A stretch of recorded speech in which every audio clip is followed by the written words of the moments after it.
télévision aux informations crédibles.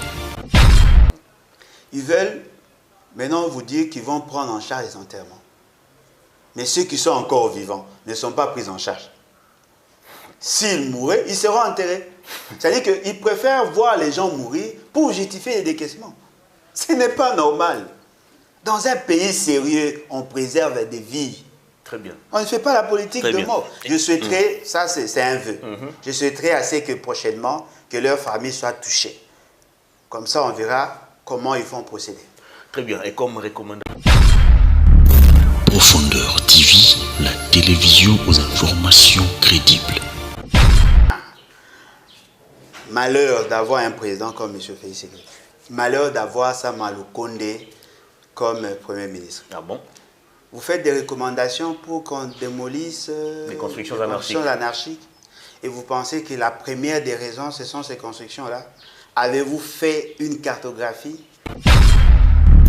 Profondeur TV, la télévision aux informations crédibles. Objectif pour être candidat président? Là, vous parlez de Moïse Katumbi. Si. Est-il, objectivement, peut-il être candidat? Parce que je sais que son papa est un juif. Ce qui veut dire que son papa n'est pas de nôtre. La seule chance qu'il a, c'est de prouver que sa maman est de nôtre. Si sa maman est de nôtre, on met dans la balance M. Félix Tshisekedi, M. Katumbi. Les Congolais conscients prendront les risques de soutenir Moïse Katumbi, bien que je ne pourrai jamais voter pour lui. Voyez-vous? Le candidat le plus dangereux de notre pays, c'est M. Félix Tshisekedi. Mais pour tous les restes, on peut voir comment tout ça. Vous faites quelle lecture aujourd'hui du silence observé encore jusque-là par Vital Kamerhe qui visiblement continue de revendiquer l'application de leur histoire de l'accord de Nairobi et de Jean-Pierre Bemba? Non, Jean-Pierre Bemba, c'est un produit périmé. Il ne faut pas même... Jean-Pierre Bemba, c'est un produit périmé. C'est un produit périmé. Profondeur TV, la télévision aux informations crédibles. Ah, mais il a encore de l'ancrage. C'est un leader mineur. Vous le pensez? C'est un leader mineur. Un leader secondaire. Mais il est derrière Félix Tshisekedi. C'est un leader mineur. Il ne s'est pas encore prononcé. Non, c'est un leader mineur. M. Bemba n'a plus d'ambition personnelle. M. Bemba appartient au passé. Baïmoto, l'ancien Bemba, ne pouvait pas être derrière M. Félix Tshisekedi. Il a été enseigné peut-être par la prison. Ah voilà, il est devenu secondaire, il est mineur. Nous parlons là des gens. Vital Kamerhe. Vital Kamerhe continue de revendiquer. Vital Kamerhe est encore derrière Félix Tshisekedi. Profondeur TV, la télévision aux informations crédibles. La sociologie, espérons qu'il fera mieux. Et d'ailleurs, je ne peux pas demander aux Congolais de voter pour Moïse Katumbi. Vous ne pouvez voter pour Moïse Katumbi que dès lors que M. Félix, il n'y aura que 2 candidats. S'il n'y a que 2 candidats, Félix Tshisekedi et Moïse Katumbi, je préférerais que vous votiez pour Félix Tshisekedi. S'il y a mon bébé, mon fils et Félix Tshisekedi, je préférerais que vous votiez pour mon bébé. Parce que là, ça serait une manière pour vous de sanctionner cette gouvernance polluée de M. Félix Tshisekedi. Daniel Safo s'est déclaré aussi candidat président en marge du congrès d'Ensemble pour la République. Non, ça c'était une candidature pour eux, cher ami. Vous avez en face de vous un grand stratège. Profondeur TV, la télévision aux informations crédibles.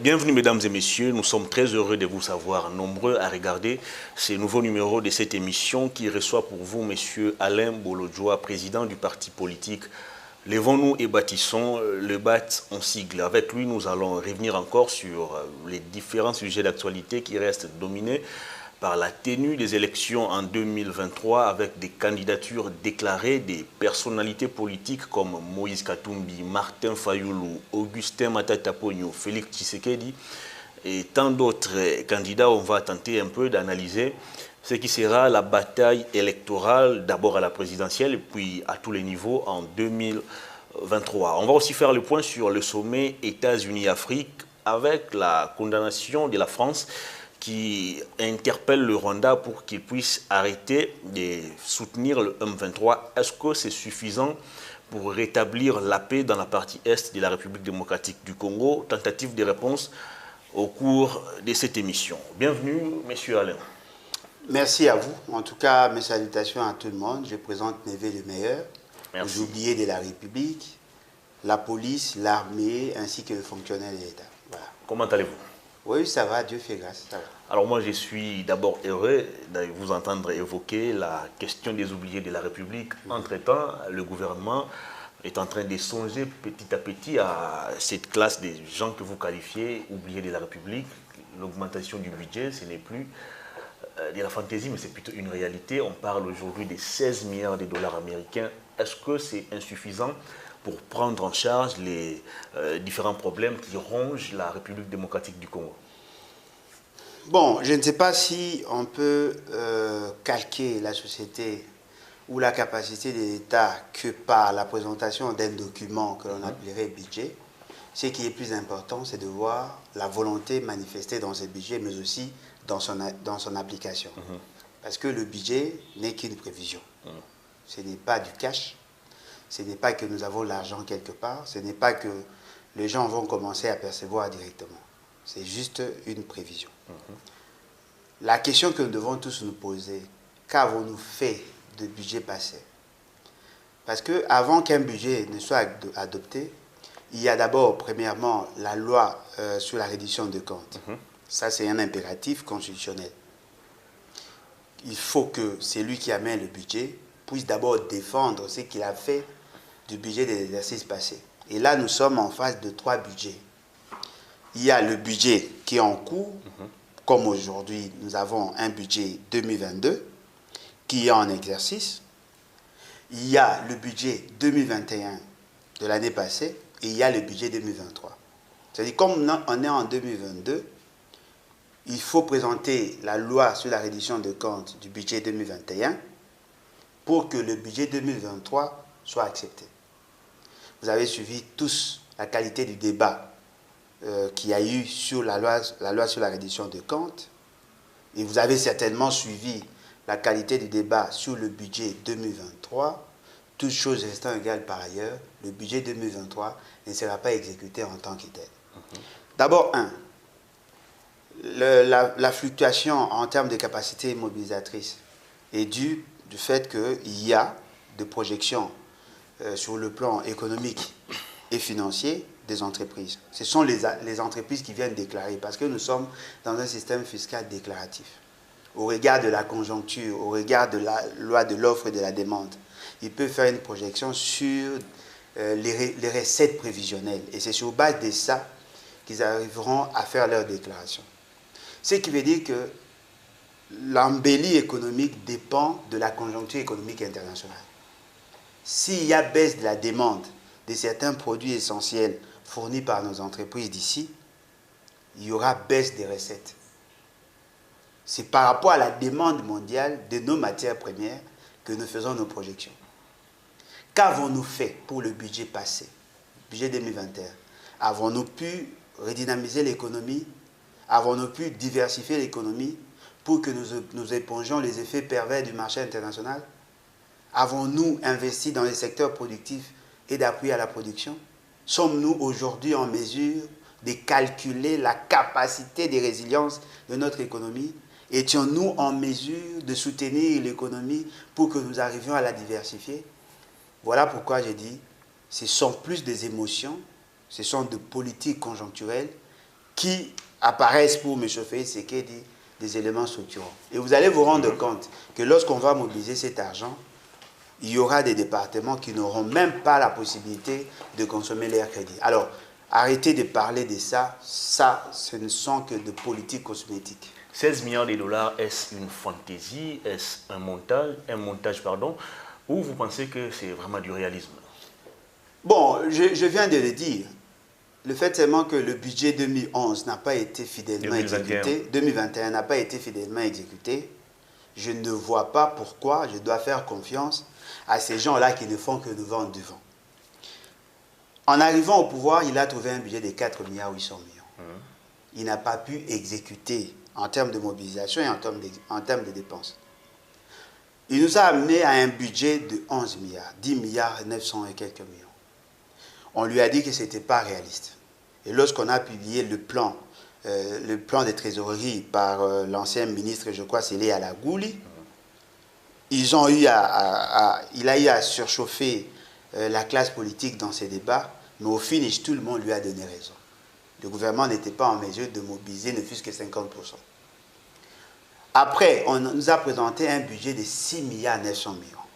Ce qui est surprenant, ce budget n'a pas été exécuté en entièreté. Dixit, le rapport de la Cour des comptes. Il nous amène à un budget de 11 milliards. On nous a dit qu'ils auraient maximisé les recettes. Nous sommes allés au-delà des assignations. Ce qui est surprenant, l'amélioration des conditions du travail et des conditions de vie des agents n'a pas été ressentie. Aujourd'hui, ils ont présenté un budget de 15 milliards. Et après, le Parlement a pu amener à 16 milliards, non, 14 milliards 600 millions. L'Assemblée nationale a pu amener à 15 milliards de poussière. Le Sénat peut amener au-delà. Mais la capacité mobilisatrice ne suit pas. Je vous dis sincèrement, il y a un principe dans l'élaboration du budget, ce qu'on appelle le principe de la sincérité des données. Vous pensez que Sama Lukonde et l'ensemble du gouvernement ne sont pas sincères?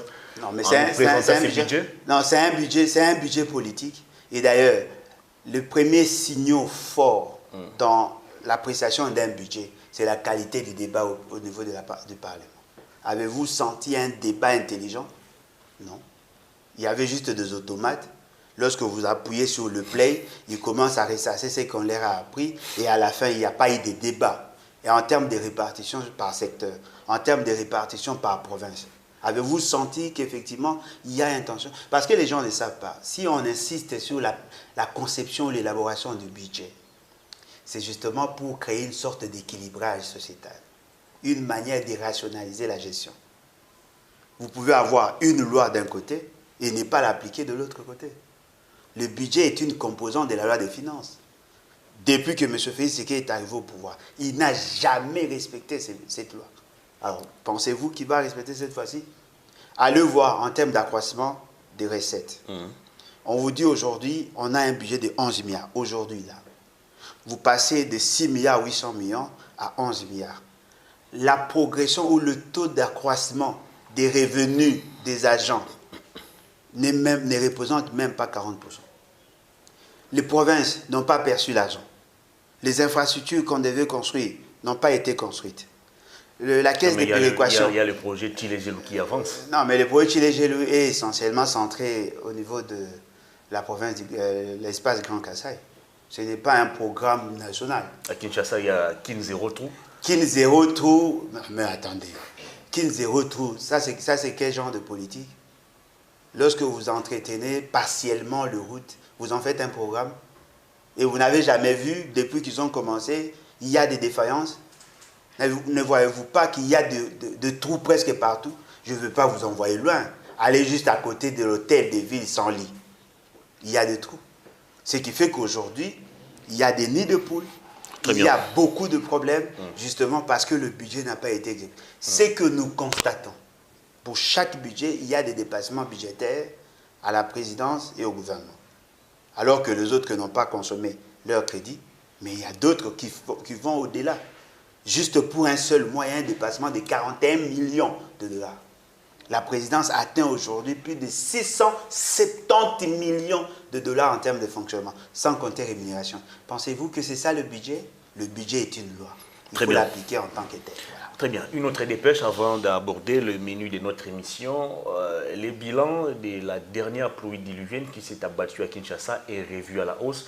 Au départ, c'était 141 morts, mais ce matin, l'hôtel des villes nous confirme qu'il s'agissait bel et bien de 169 personnes décédées. Entre-temps, j'ai suivi à travers différents médias des personnalités ou des rescapés de cette pluie qui se disent abandonnés à leur triste sort. Que faut-il faire justement pour empêcher prochainement que ce genre de drame puisse arriver? Premièrement, il faut faire partie, M. Félix Tshisekedi, au plus vite. Et deuxièmement, il faut prendre ces fameux gouverneurs et les mettre en prison. Voyez-vous, ce sont là. Ça va arranger quoi? Non, mais ça va arranger. Je vais vous les démontrer. C'est une catastrophe naturelle. Non, mais non, non, rappeler. non, non, non. Non, non. Faut pas présenter des faits dans ces sens-là. Qu'est-ce qui a occasionné la mort des Congolais? Ce n'est pas la pluie en tant que telle. C'est l'absence de politique de drainage des eaux. faut faire attention. Ce n'est pas la pluie. Les gens ne sont pas morts à cause de la pluie. Non. Les gens sont morts à cause de politiques de drainage des eaux. Ce n'est pas la même chose. Il y a une nuance dans ce que nous disons. Quand on parle de la pluie, c'est-à-dire qu'il n'y a pas d'infrastructure et la pluie crée des dégâts. Mais ici, il y a un problème d'infrastructure, soit il y en a, mais il n'y a pas le voie de drainage des eaux sont bouchées, ça fait que l'eau déborde. Il y a un problème de drainage des eaux de pluie à côté de nos routes. Lorsqu'on veut faire un travail, des travaux de grande envergure, des grands travaux au niveau des grandes routes, on met en place des mécanismes de sécurisation des infrastructures existantes. C'est-à-dire que cette absence-là de politique, c'est ce qui justifie ce qu'il y a. Il y a les érosions. Lorsque vous voulez, par exemple, je prends le cas de l'avenue Masikita. Ils ont tenté de faire des travaux. Il y avait un grand trou, une érosion qui date de très longtemps. Voyez-vous? Ils ont commencé à faire des travaux. Il faut qu'il y ait des murs de soutènement. Il faut d'abord protéger la voie. Parce que la masse, le poids des véhicules va pousser à ce qu'il y ait le glissement des terres.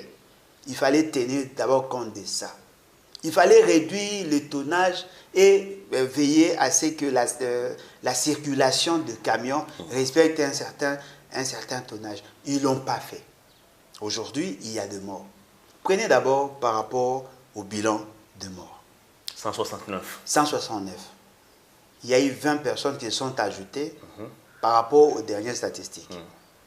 C'était provisoire. Mais ça a pris combien de temps? Pratiquement une semaine. Voilà, voyez-vous? C'est-à-dire que la pluie avait déjà cessé. C'est-à-dire qu'il n'y avait plus de pluie. Mais ils ont compris une semaine après qu'il y avait 20 personnes qui n'étaient pas comptabilisées. Dites-moi comment est-ce possible? Comment est-ce possible que vous vous rendiez compte? Parce que ces gens-là n'étaient pas enfouis sous terre. L'État était incapable d'identifier le mort.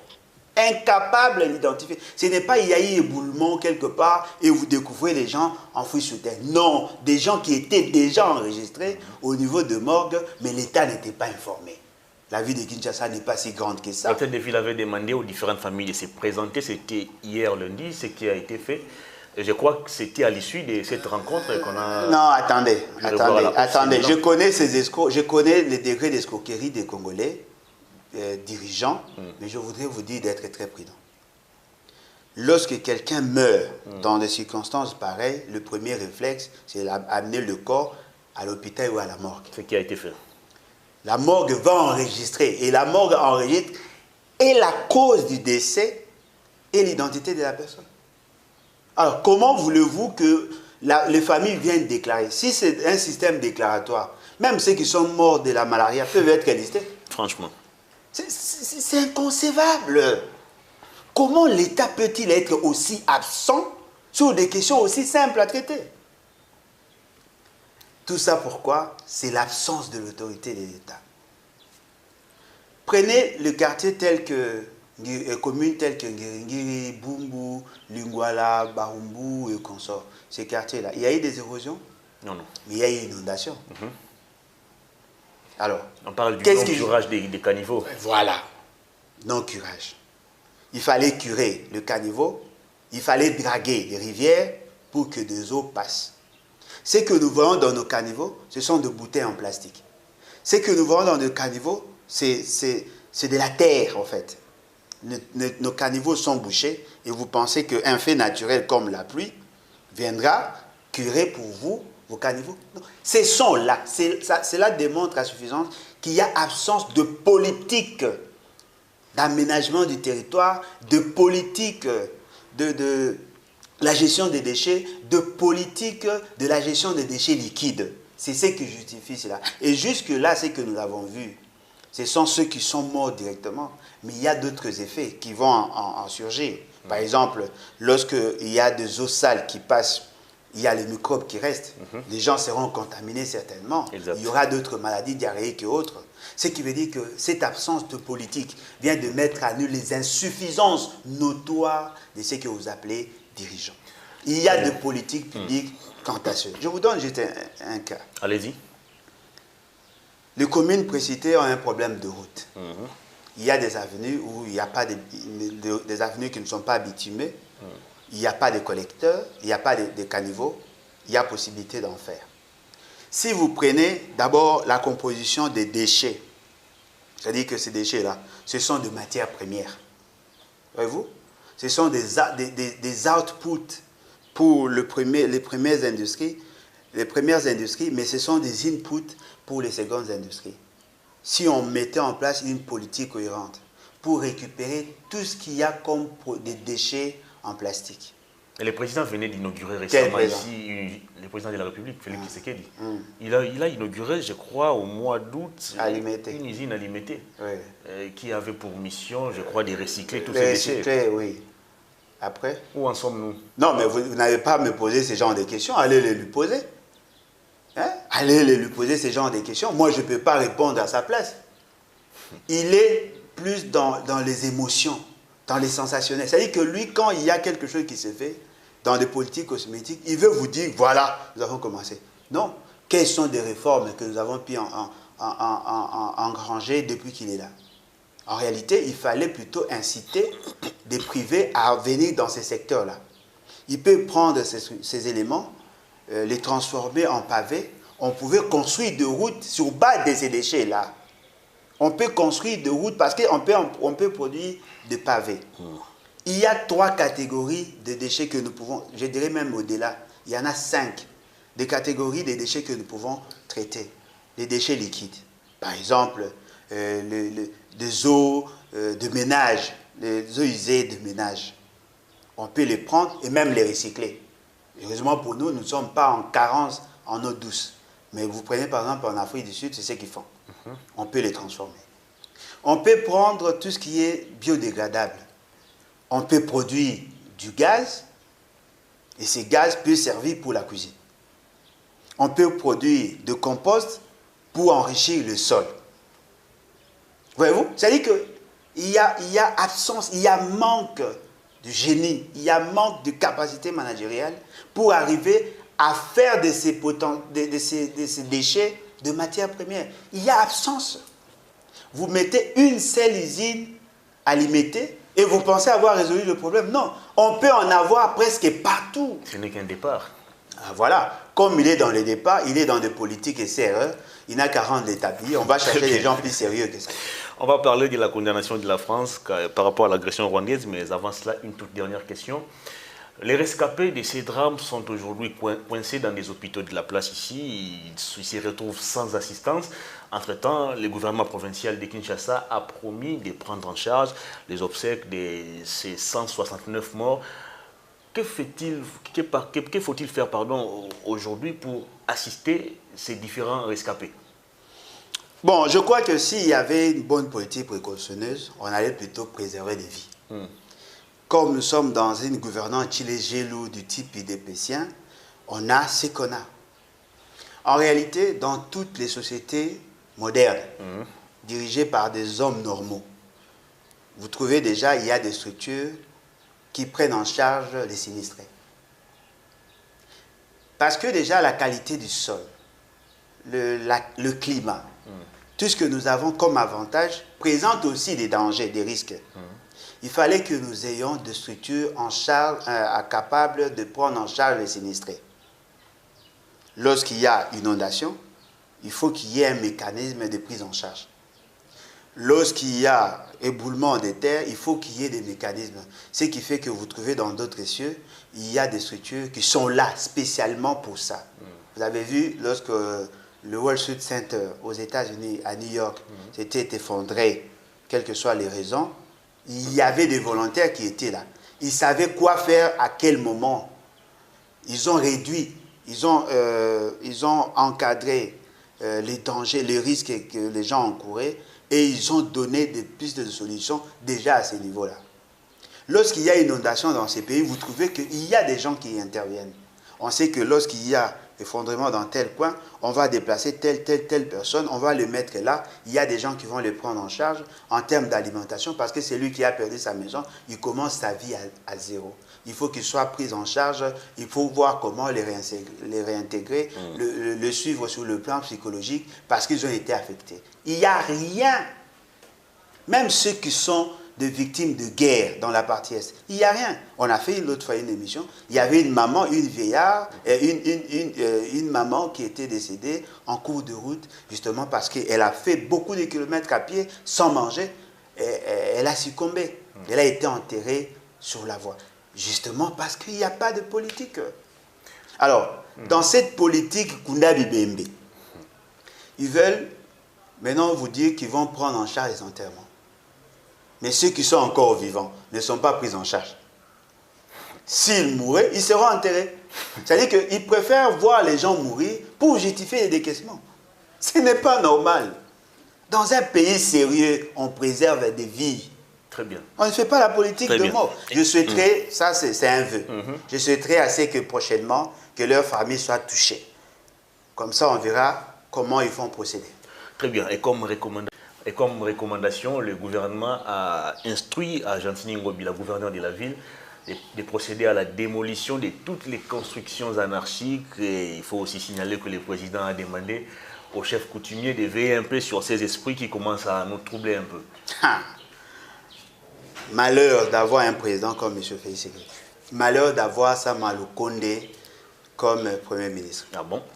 Vous faites des recommandations pour qu'on démolisse les constructions anarchiques et vous pensez que la première des raisons, ce sont ces constructions-là.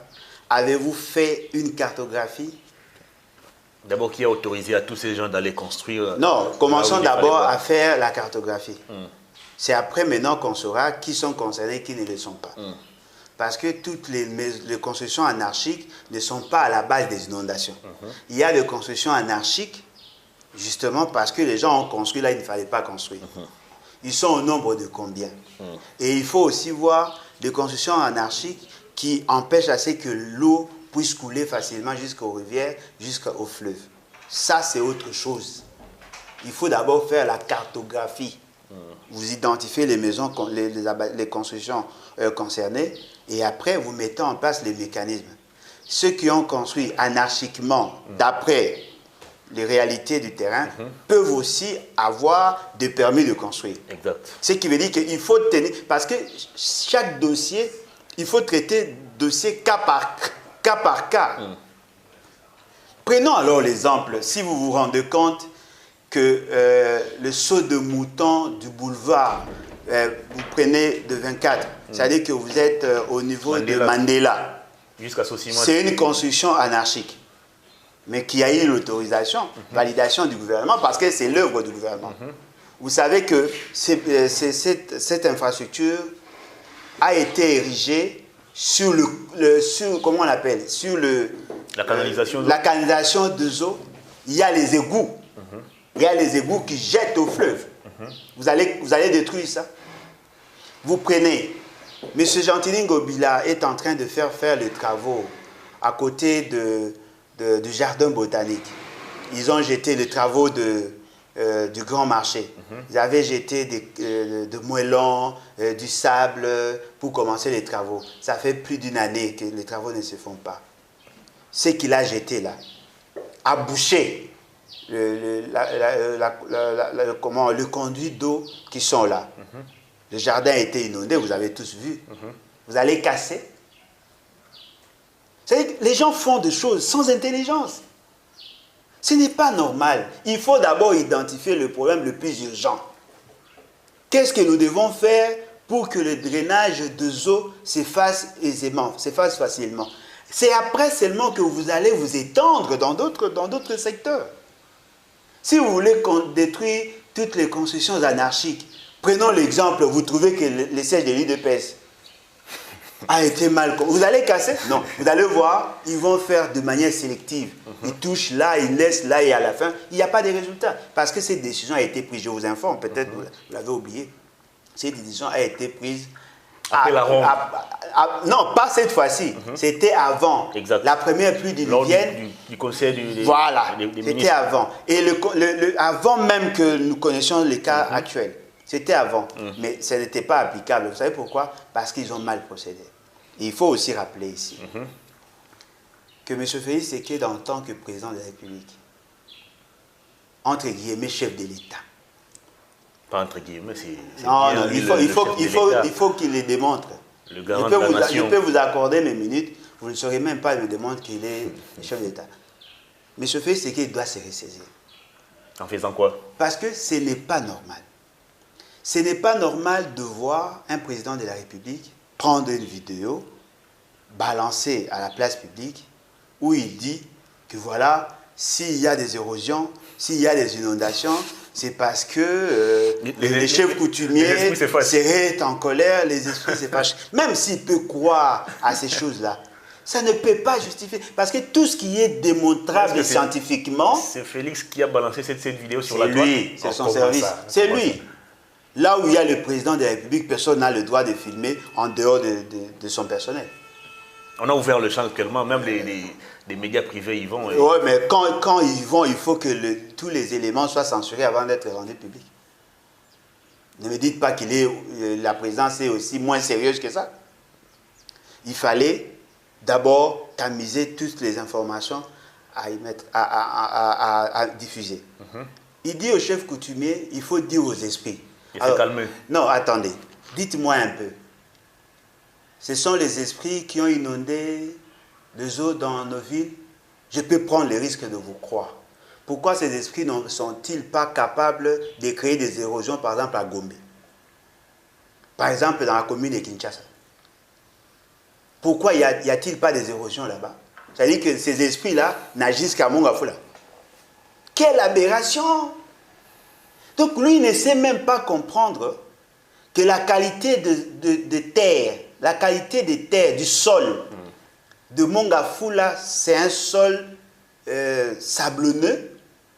Comme il y a des pentes, naturellement, les débits de eau est plus important que à Mongafula, par exemple dans la commune de Kitambo, qui est une surface plane.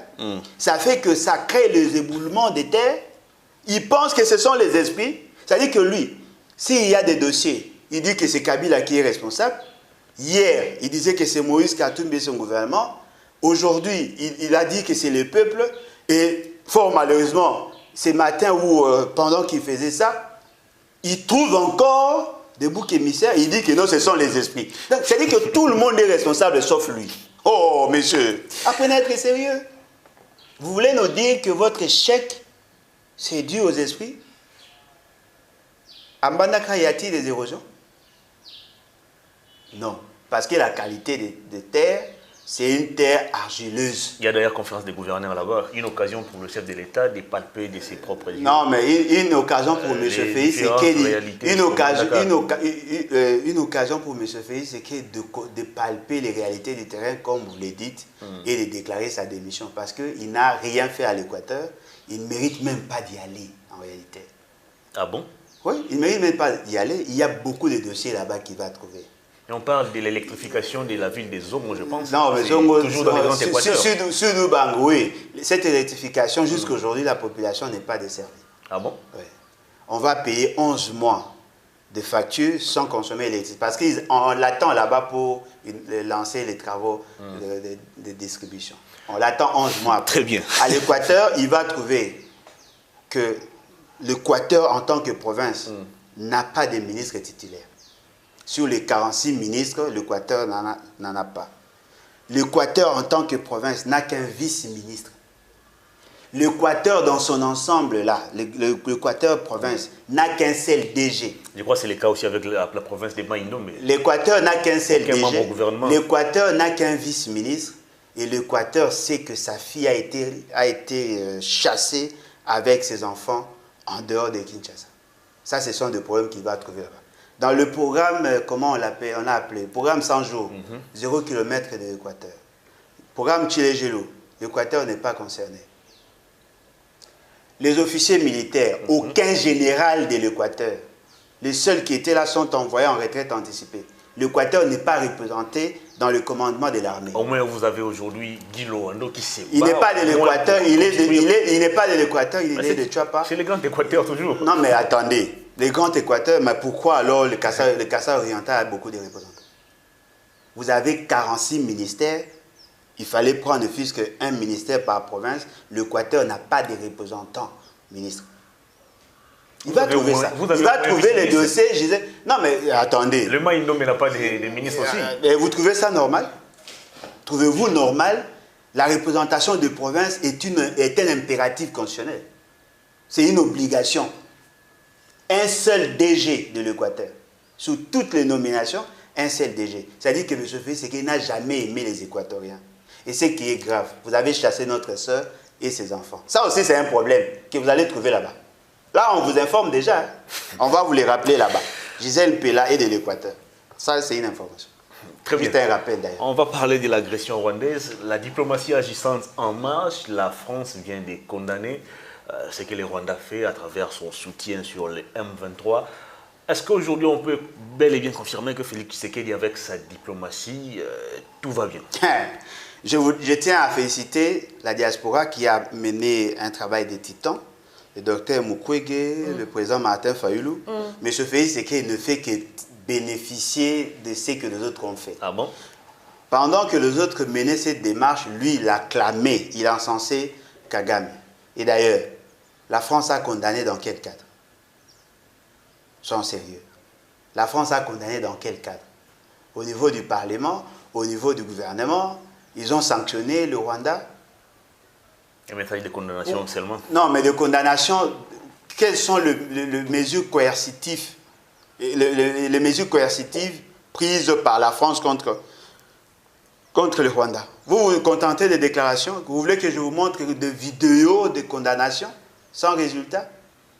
La France soutient le M23. La France soutient le Rwanda. Parce que c'est le Rwanda qui fait les sales besognes de la France. La France protège le Rwanda. Ne vous contentez pas des déclarations. Ces déclarations-là n'apporteront rien, en réalité.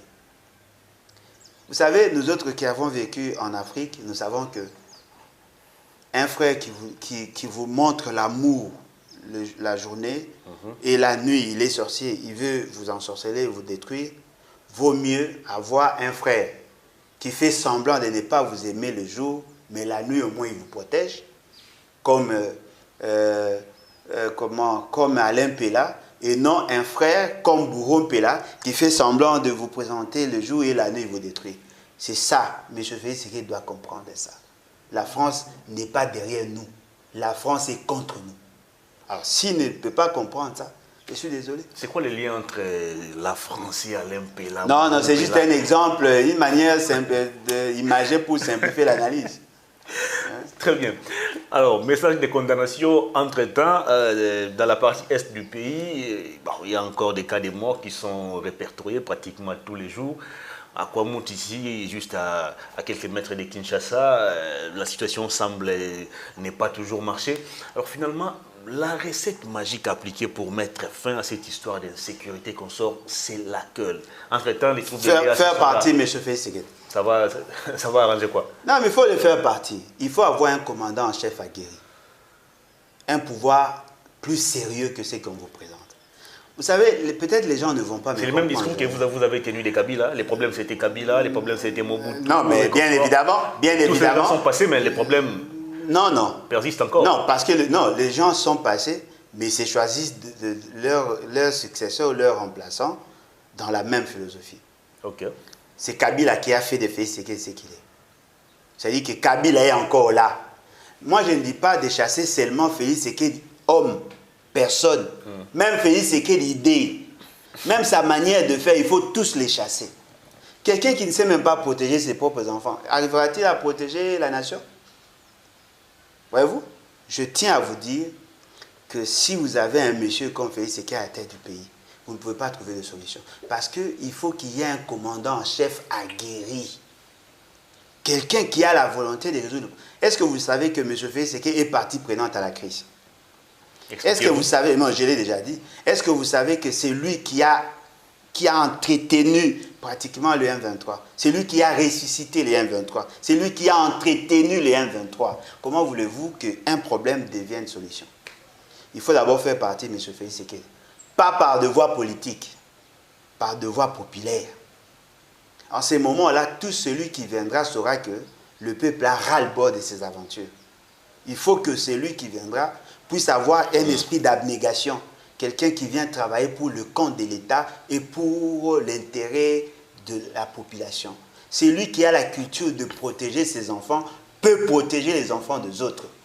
Aujourd'hui, M. Félix Tshisekedi n'est pas un modèle. Qu'est-ce qu'il a à foutre de la mort des Congolais? C'est aujourd'hui qu'il veut se ressaisir. Combien de voyages n'a-t-il pas effectué? Lorsqu'on lui disait, attention monsieur, vous êtes en train de mal gérer. Il a chambardé l'ordre de l'armée. Il a mis le peuple congolais à genoux. Il compte sur les étrangers ennemis pour solutionner le problème. Aujourd'hui, le force de EAC vient de s'ériger en zone tampon contre nos intérêts, en violation même de l'article 63 de la Constitution. Soyons sérieux, il faut qu'il parte. C'est lui qui est à la base de la création de ces M23 primes. Il faut qu'il parte. Entre-temps, nous apprenons également que nos militaires seraient en train de négocier avec les M23 qui sont pourtant présentés comme des terroristes. Est-ce que c'est la solution ou la recette idéale à appliquer? Non, mais pourquoi avez-vous peur de reconnaître que ce que j'avais dit la dernière fois, j'avais raison? Lorsque moi je vous disais qu'ils vont négocier, vous m'avez dit non, le Parlement a dit, le gouvernement a dit, ils ne vont pas négocier. Mais comment pouvez-vous faire de confiance à des gens comme ça? Des gens comme ça. Comment pouvez-vous faire confiance à des gens comme ça? C'est le président de la République. Mais il peut être président, mais ne pas être avec nous. Ce n'est pas par le fait qu'il est président qu'il devient plus sérieux que nous. Je vous avais dit que ce soit dans tous les accords signés par M. Félix Tshisekedi, c'était prévu de prendre en charge le M23. Je vous avais dit qu'il y a un projet de loi d'amnistie au Parlement. C'est ce qu'ils vont faire. Qu'est-ce qu'ils se sont résolus? Il fallait que M. Félix Tshisekedi envoie le chef MG et que tous les présidents de EAC envoient les leurs. Ils vont parlementer avec le M23. Le M23 va déposer son cahier des charges. Ce cahier des charges sera pris et ça sera amené au niveau de président. Les présidents vont statuer sur la question et ils vont maintenant enclencher le mécanisme de réinsertion du M23. On va les prendre en charge. Ceux qui vont vouloir faire le commerce, on va leur donner le capital pour commencer les commerces. On va les exempter de toute peine, c'est-à-dire qu'ils ne seront jamais poursuivis à vie. C'est ça l'amnistie. On va réinsérer dans l'armée ceux qui veulent faire l'armée. Et puis, à la fin, on va les protéger à vie. Ils auront des gens qui vont assumer des fonctions d'État. Ils vont être dans l'administration et ainsi de suite pour justifier le combat. Mais c'est que M. Félix Tshisekedi n'arrive pas à comprendre. Ces gens-là peuvent obtenir tout ce que vous leur donnez. Mais ce sont des mercenaires. Ils seront un jour envoyés encore. Il y aura encore un inconscient qui viendra leur dire non, venez, vous allez résider à Kinshasa pendant 14 mois. Et enfin, il va encore revenir. Parce que vous ne pourrez pas satisfaire tout l'appétit glouton de tous ces gens. Et d'ailleurs, si vous allez dans le fond, vous allez dans le fond. Ces M23 étaient d'abord AFDEL. Après, RCD Goma. Après, CNDP. Après, M23. Aujourd'hui, M23 prime. Demain, il y aura encore un autre M23. Vous savez pourquoi? Parce qu'ils sont dans la vision Imatuchi. Alors dites-moi, vous allez étouffer les velléités du Rwanda en intégrant ces gens? En les intégrant, ils seront dans l'armée. Vous avez voulu faire voir à l'opinion que vous êtes en train de combattre l'infiltration. C'est pas sérieux. N'écoutez plus M. Félix Tshisekedi. Sa parole ne vaut rien. Rien du tout. Si vous trouvez un document où on écrit et déchirez, jetez. Ça ne sert à rien. Parce que tout ce qu'il va vous dire, il est dans le firmament. Il ne va pas vous dire des vérités. Très bien.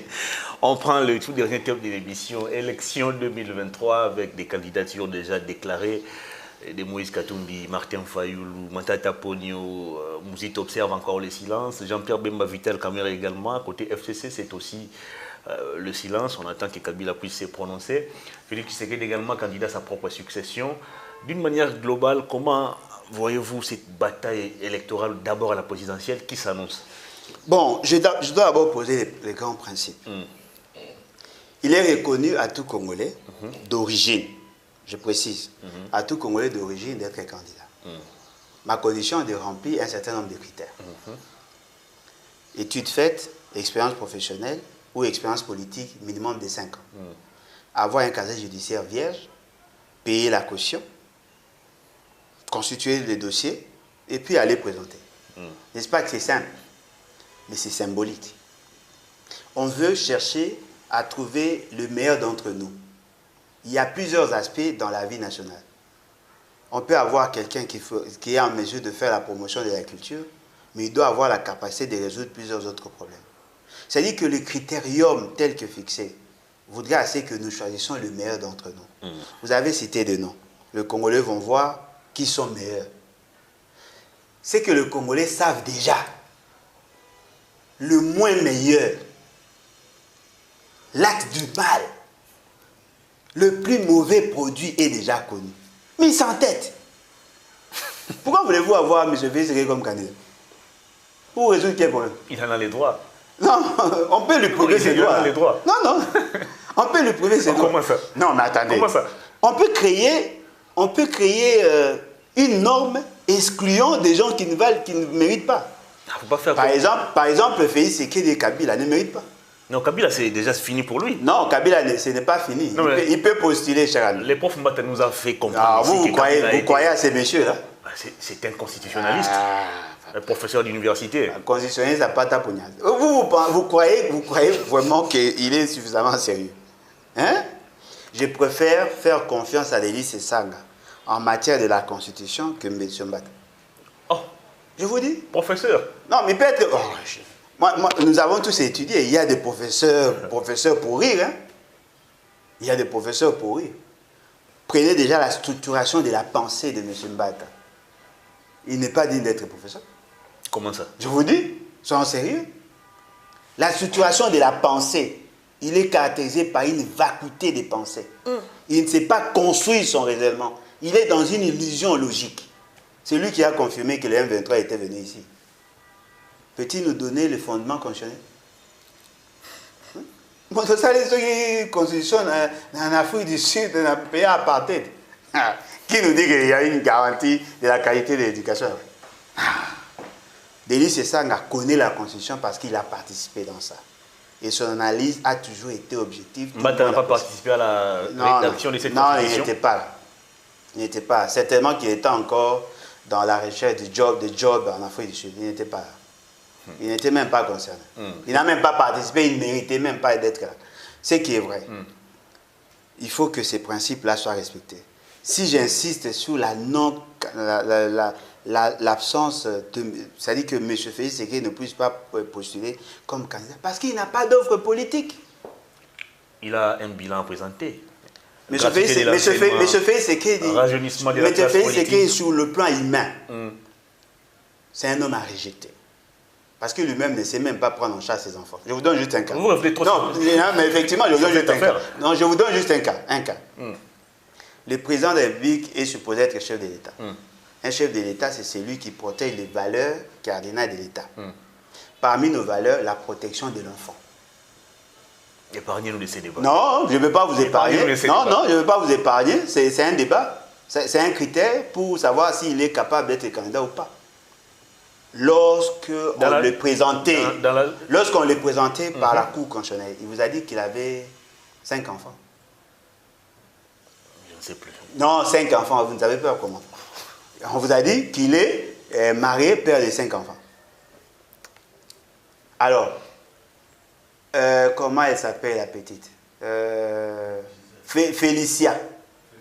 Feliciana. C'est la fille à Félix Tshisekedi. Copie conforme à Etienne Tshisekedi. Est-ce qu'on peut rester dans les débats? Non, mais ça fait partie des... Non, mais attendez, vous allez voter qui? Vous allez voter qui? La loi électorale ne fixe pas comme critère qu'un président... Non, la loi morale voudrait assez que vous soyez d'abord... Là, c'est autre chose. Non, attendez. C'est lui... Non, expérience, je ne sais pas, moi, professionnel. Non. C'est lui qui est président de la République et chef de l'État. c'est une fonction morale. Celui qui est fait abandon des familles n'est pas digne d'être candidat. Et puis deuxièmement, il a mal géré, il y a eu des détournements, il y a eu la concussion, il a mis en place, il a matérialisé même la gratuité de l'enseignement. Non, il n'a pas matérialisé la gratuité d'enseignement. La gratuité d'enseignement, c'est un processus. Il a rajeuni l'administration. Il n'a pas rajeuni l'administration. Il a politisé l'administration en prenant des invertébrés, en les plaçant à la tête des entreprises. Jusque-là, il n'y a rien. Nous sommes en train de naviguer à vue. Mais c'est Ram. Vous voulez que M. Ram devienne président demeure président de la République? Mais où est-ce que de commencer à voler même nos cimes? M. Félix Tshisekedi est bon pour la poubelle, mais de l'oubli. Je précise, hein, de l'oubli. Je précise, je n'ai pas dit poubelle, mais poubelle de l'oubli. Félix Tshisekedi, Martin Fayulu, Moïse Katumbi. Martin Fayulu, ça va. Moïse Katumbi, il a un dossier. S'il arrive à convaincre... Lui s'est dit fier de son bilan déjà ou de ses réalisations. Non, mais il vaut mieux loin que Félix Tshisekedi. Mais ce qui est vrai, nous voulons qu'il réponde à une seule question. Répond-il aux critères objectifs pour être candidat président? Là, vous parlez de qui? Moïse Katumbi? Si. Est-il, objectivement, peut-il être candidat? Parce que je sais que son papa est un juif. Ce qui veut dire que son papa n'est pas de nôtre. La seule chance qu'il a, c'est de prouver que sa maman est de nôtre. Si sa maman est de nôtre, on met dans la balance M. Félix Tshisekedi et M. Katumbi. Les Congolais conscients prendront les risques de soutenir Moïse Katumbi, bien que je ne pourrai jamais voter pour lui. Voyez-vous? Le candidat le plus dangereux de notre pays, c'est M. Félix Tshisekedi. Mais pour tous les restes, on peut voir comment tout ça. Vous faites quelle lecture aujourd'hui du silence observé encore jusque-là par Vital Kamerhe qui visiblement continue de revendiquer l'application de leur histoire de l'accord de Nairobi et de Jean-Pierre Bemba? Non, Jean-Pierre Bemba, c'est un produit périmé. Mais il ne faut pas même... Jean-Pierre Bemba, c'est un produit périmé. C'est un produit périmé. C'est un leader. Non, mais il a encore de l'ancrage. C'est un leader mineur. Vous le pensez? C'est un leader mineur. Un leader secondaire. Mais il est derrière Félix Tshisekedi. C'est un leader mineur. Il ne s'est pas encore prononcé. Non, c'est un leader mineur. M. Bemba n'a plus d'ambition personnelle. M. Bemba appartient au passé. Baïmoto, l'ancien Bemba, ne pouvait pas être derrière M. Félix Tshisekedi. Non, il a été enseigné peut-être par la prison. Ah, voilà, il est devenu secondaire, il est mineur. Nous parlons là des gens. Vital Kamerhe. Vital Kamerhe continue de revendiquer. Vital Kamerhe est encore derrière Félix Tshisekedi. Vital Kamerhe il revendique encore l'accord de Nairobi. Mais bien évidemment, il doit d'abord se libérer. Il doit d'abord se libérer comme l'a fait Moïse Katumbi. Il doit être exorcisé. On doit chasser tous les esprits mauvais de l'union dite sacrée en lui. S'il devient un homme normal, c'est-à-dire que quelqu'un qui développe des ambitions, on peut en parler. Est-ce que ce n'est pas la crainte de voir ces lieutenants les laisser? Quel lieutenant? Non, ceux qui sont encore chez lui. Non, mais le lieutenant de M. Ce qui se passe avec Moïse Katumbi. Le lieutenant de M. Moïse Katumbi était un partenaire. Et fort malheureusement, quelqu'un qui s'est... mais maintenant qu'il a quitté, ces ministres sont encore au gouvernement. Oui, oui. Mais il a l'avantage de reconstituer son parti avec de nouveaux acteurs. Okay. Parce que déjà, moi, je lui avais dit, hein, si vous avez suivi l'émission que nous avons eu à faire avec Péro Louara depuis 2021 déjà, je lui disais de quitter cet axe du mal. Et avant qu'il ne prenne l'engagement avec Félix Tshisekedi, je lui avais dit, M. Félix Tshisekedi n'était pas digne de confiance. C'était une erreur de sa part ou... Une très grande erreur. Il a perdu ses confiance. Non, il a perdu ses plumes. Ses plumes, vous ne voyez pas qu'il a perdu ses plumes. Heureusement pour lui, il a encore une base sociologique. Espérons qu'il fera mieux. Et d'ailleurs, je ne peux pas demander aux Congolais de voter pour Moïse Katumbi. Vous ne pouvez voter pour Moïse Katumbi que dès lors que M. Félix, il n'y aura que 2 candidats. S'il n'y a que 2 candidats, Félix Tshisekedi et Moïse Katumbi, je préférerais que vous votiez pour Félix Tshisekedi. S'il y a mon bébé, mon fils et Félix Tshisekedi, je préférerais que vous votiez pour mon bébé. Parce que là, ça serait une manière pour vous de sanctionner cette gouvernance polluée de M. Félix Tshisekedi. Daniel Safo s'est déclaré aussi candidat président en marge du congrès d'Ensemble pour la République. Non, ça c'était une candidature pour lui, cher ami. Vous avez en face de vous un grand stratège. Voyez-vous? quand M. Moïse Katumbi s'est prononcé, s'est déclaré candidat en dehors du pays. Ils veulent maintenant maquiller pour donner l'impression que c'était un congrès démocratique. Il n'était pas les candidats uniques comme c'était le cas pour Etienne Tshisekedi. C'est juste ça. Que ça soit Laurent Onyemba. Que ça soit Laurent Onyemba. Comme c'était le cas aussi pour Fayoul. Non, mais ça c'était les candidats uniques aussi. Ah, voilà, c'est pas sérieux. Okay. Vous ne pouvez pas créer un parti sans ambition. Ça ne sert à rien. Sauf peut-être si vous êtes des adeptes. À l'église Kimbangis, vous ne pouvez pas chercher les devenir père spirituel. Parce que ça appartient à la famille. Mais dans un parti politique, vous en avez le droit. On va terminer l'émission. Est-ce que Alain Bolojwa sera-t-il candidat président? Quelle est votre position? Oui, je l'ai serré, mais avec de bonnes élections. Pas des élections chaotiques avec M. Félix. Ça, c'est un semblant d'élection. Hein. C'est un semblant d'élection. Vous avez suivi ce qui s'est fait au niveau de la CENI. Est-ce qu'il y a-t-il concordance en termes d'idées? Y a-t-il harmonie là-bas? On vous dit, on va commencer à se faire enrôler. Fort malheureusement. Ils vont chercher à se faire enrôler à partir des téléphones. C'est-à-dire, vous avez votre téléphone, vous vous faites enrôler. Prenons l'exemple d'un Burundais qui vit au Congo ou ailleurs. Il entre dans le site, il se fait enrôler. Il se donne les noms de Jean Mukwege ou Jean Mukwege Kadiombo, originaire de la province de la Chopo.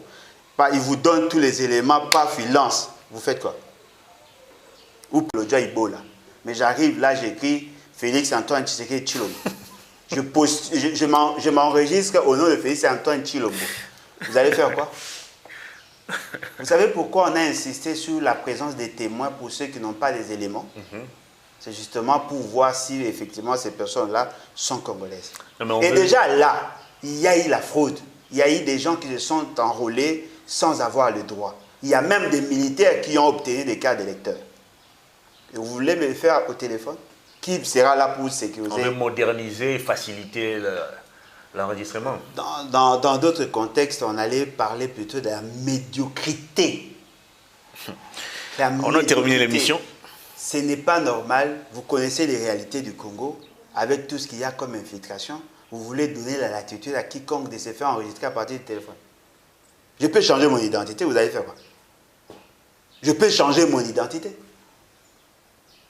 Vous avez des gens comme ces journalistes-là qui ont détourné l'argent d'Alingueti et consorts. Il veut sortir du pays, il peut se faire enregistrer au téléphone, il change d'identité, et puis il sort et puis il part. Apprenez à être sérieux. C'est lui que vous avez qualifié d'expert. Lui, c'est monsieur-là, Nanga Junior. C'est du n'importe quoi. L'émission est terminée. Le CESAC interdit aux médias et à vous, acteurs politiques, de se lancer dans la campagne électorale précoce. Qu'est-ce qu'ils entendent par campagne électorale précoce? Qu'est-ce qu'ils entendent par campagne électorale précoce? Est-ce qu'ils savent au moins la limite de la loi? Je veux dire à tous ceux qui ont semblé gérer cette structure, apprenez d'abord à être plus sérieux que ça. M. Félix Tshisekedi a dit ceci à Lubumbashi. Non, c'était à Lualaba. Oui, c'était pas à Lubumbashi. Il a dit ceci. Vous allez voter pour moi en 2023 parce que je viens d'enclencher le processus de sécurisation de vos intérêts par rapport au domaine minier à l'époque de Covid. Le du CESAC n'était pas non, mais voilà pourquoi je vous dis. Non, je voudrais dépasser son mandat depuis des années. Quoi de plus normal? Ouais. C'est ça le Congo. Là, c'est un bureau légal. Non, mais en quoi c'est légal? En quoi c'est légal? Ne me poussez pas à dire des choses là. C'est-à-dire que dans ces contextes-là,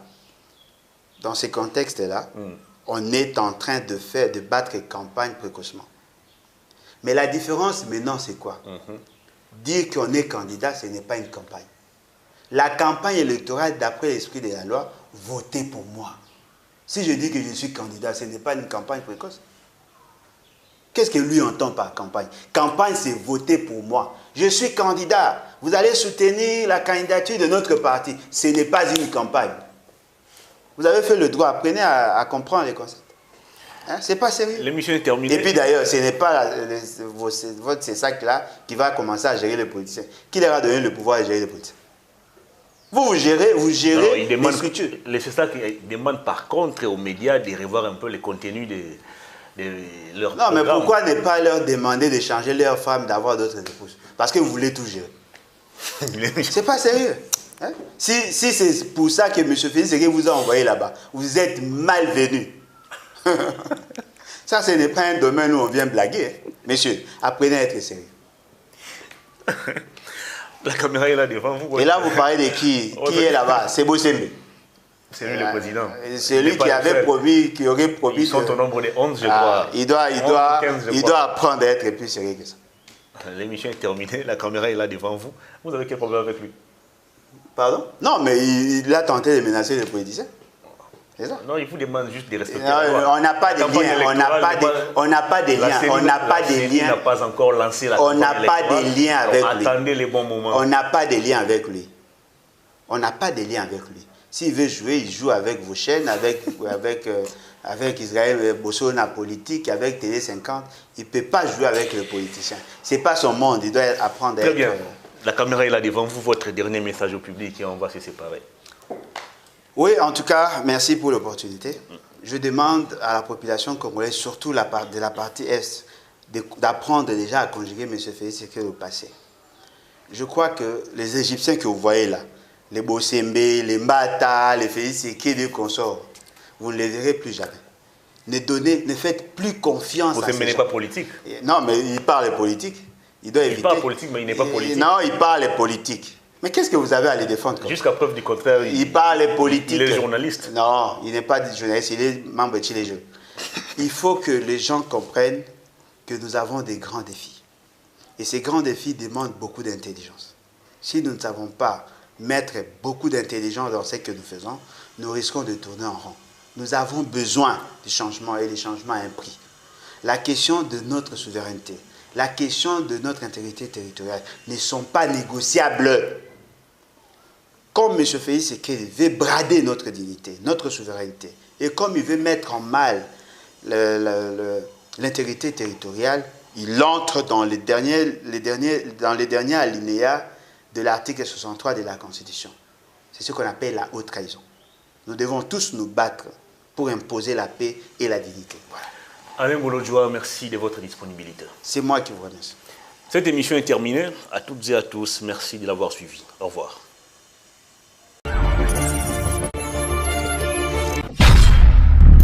Profondeur TV, la télévision aux informations crédibles.